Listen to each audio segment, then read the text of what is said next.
Dicey. There are some progressives, Democrats who have some concerns that the president might be giving away too much to Republicans. Republicans are complaining that he's not giving them anything. The talk that he wants to try to make it and is open to make it a little less expensive isn't easing their angst about this. And the fact that he is not going to include a hike in the minimum wage, as if he could with a reconciliation measure, and the fact that he's cooling it on the very expensive tuition forgiveness plan or debt plan. Welcome back to my YouTube channel, everybody. This is your third stimulus check update and third stimulus package update. Several Democrats claim that a stimulus payment and the stimulus bill will be approved next week in the House. Representative Ted Lieu of California announced that Joe Biden's stimulus plan will pass in Congress before the end of February, and that means you might get a stimulus check sometime in March. I will be giving away a total of $500 in free Amazon gift cards.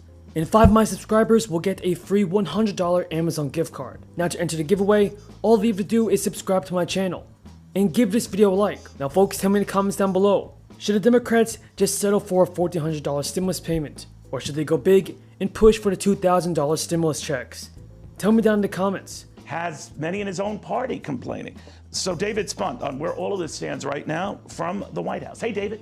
Hey, Neil, good morning. Well, when you're president of the United States, you can't please the opposing side of the aisle, but also your own party. That's what President Biden is learning on the job 1 month today, January 20 to February 20. The president at the White House today and tomorrow after spending time touring a COVID vaccine manufacturing facility in Michigan just outside Detroit yesterday. But COVID, vaccines, COVID relief, also the minimum wage, all related. They're all tied in together. Now, House Democrats are pushing, and Senate Democrats pushing for this $15 minimum wage hike. That figure has been a signature of the Democrats' wish list, but the president has hinted may not be possible now. Politico reporting that President Biden told governors and mayors last week in the Oval Office just may not be the right time, and he'll be interested in a slower approach to phase in that $15 minimum wage over time, over a period of time. Yesterday, Neil, White House Press Secretary Jen Psaki answered questions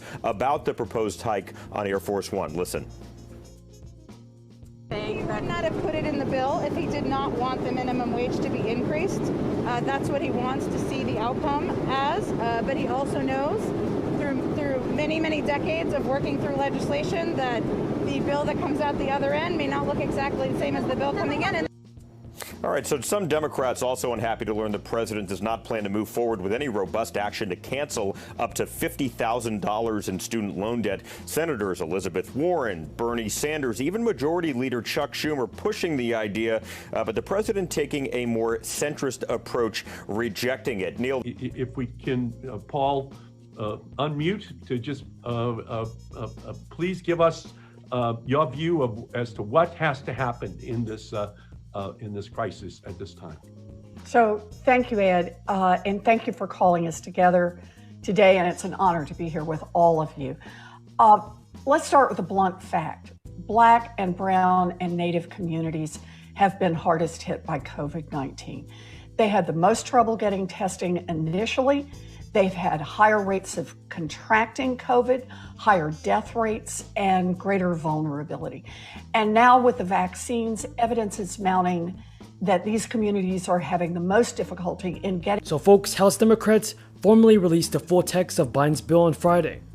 Apart from the checks, it also includes $350 billion in state and local government relief, an extension of $400 federal unemployment benefits, and additional money for small businesses, as well as money to help schools reopen and vaccine distribution and testing. Representative Ted Lieu of California said on Twitter, "We will pass the American Rescue Plan next week. It's a very good bill, and it's what the American people need during this challenging time." Now folks, Speaker Pelosi said that she hopes for a vote in the lower chamber sometime at the end of next week, but did not expressly commit to the date. Roughly 2 weeks ago, Pelosi had said that Congress will finish our work before the end of February. Now, Democrats have paved the way for a vote that would allow the stimulus bill to pass without amendments to accommodate fiscally conservative Republicans who oppose its price tag. After the measure passed the House, Senate Democrats could then approve it through the budget reconciliation. As it stands, the package is unlikely to draw any support from congressional Republicans, who have called on their colleagues from across the political aisle to return to the negotiating table for a bipartisan deal. House Minority Whip Steve Scalise said it's clear that Democrats have no interest in approaching stimulus relief in a timely and targeted fashion. Everybody tell me in the comments down below, should the Democrats work with the Republicans in order to pass the third stimulus bill? Leave a comment down below saying yes or no. Joe Biden on Friday responded to GOP opposition by expressing willingness to make cuts to the measure. He said, I'm grateful that the Senate and the House are moving quickly. The bill will need to be signed into law after it passes Congress, and then it will take the IRS about 1 week to begin processing the checks. In addition, folks, Vermont Independent Bernie Sanders said Saturday that he feels confident the Senate parliamentarian will approve a $15 minimum wage proposal to pass through the budget reconciliation process. Sanders told CNN on Saturday, I'm very proud of the strong arguments our legal team is making to the parliamentarian that raising the minimum wage to $15 is not incidental to the federal budget. I'm confident the parliamentarian will advise next week that we can raise the minimum wage through the reconciliation process. Bernie Sanders has repeatedly pushed for a measure that would gradually increase the minimum wage to be included in Joe Biden's $1.9 trillion relief package. In addition, folks, in regards to unemployment benefits, the House stimulus plan has extended benefits and a stimulus package. Included in the third stimulus bill is extended unemployment benefits. Current supplemental federal benefits are set to expire in mid-March. Now, the current stimulus bill would increase the supplemental federal weekly jobless benefits to $400 a week and extend those payments until August 29th. It would also extend two key pandemic unemployment programs through August 29th, the Pandemic Unemployment Assistance and the Pandemic Emergency Unemployment Compensation Programs. For those of you on SI and SSDI, Congress working through the details of the $1.9 trillion bill. On Friday, more details of the $1.9 trillion relief bill emerged, and the Democrats, who control the House and the Senate, are rushing to pass it by the end of the next week.